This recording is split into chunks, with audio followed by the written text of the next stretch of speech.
how it puffs up when it's fully cooked. It looks perfect. Can I try rolling the next one down? Hi, நம்ம இன்றைக்கி பார்க்க போகிறது தேங்காய் துவையல் எப்படி செய்கிறதுன்னு பார்க்கலாமா? ஒரு தேங்காவை நல்லா துருவி எடுத்து வச்சுக்கோங்க.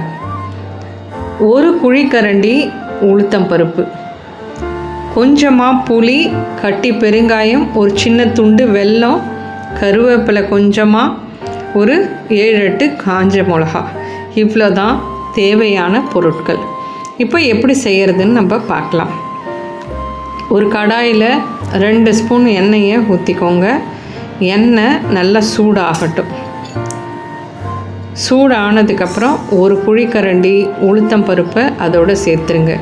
எந்த உளுத்தம் பருப்பு, உடச்ச உளுத்தம் பருப்பு, கருப்பு உளுத்தம் பருப்பு எதுவாக இருந்தாலும் சேர்த்துக்கலாம்.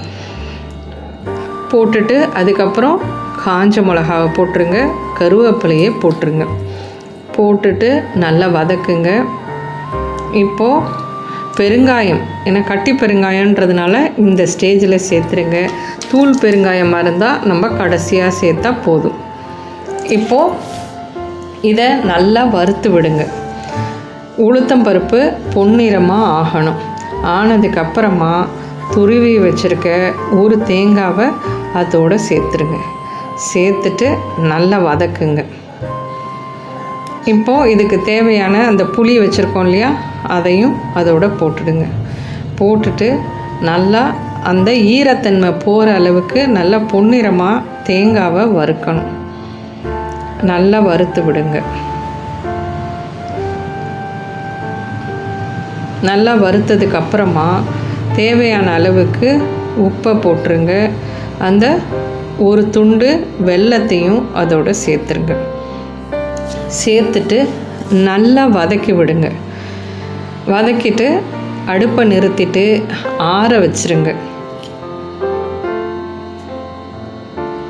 இப்போது ஆறுனதுக்கப்புறமா மிக்சியில் போட்டு நம்ம தண்ணியை லேசாக தெளித்து தான் அரைக்க போகிறோம். அதனால் கொஞ்சம் கொஞ்சமாக போட்டு மிக்சியில் அரைச்சி எடுத்து வச்சுக்கோங்க. தண்ணியை லேசாக தெளித்து அரைங்க. கடுகு போட்டு கருவேப்பிலை போட்டு இந்த அரைச்சி வச்சுருக்கிறத ஒரு தடவை நல்லா வதக்கி எடுத்துக்கோங்க.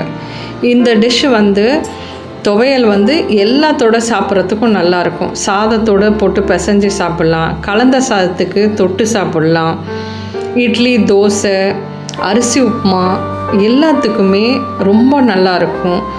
நீங்கள் ஒரு தடவை ட்ரை பண்ணி பாருங்கள். ரொம்ப சிம்பிளான டிஷ் தான், ஆனால் ரொம்ப யம்மியாக இருக்கும். ட்ரை பண்ணி பாருங்கள். கம்ஃபர்ட் ஃபுட் இது. அவ்வளோதான், சிம்பிள்.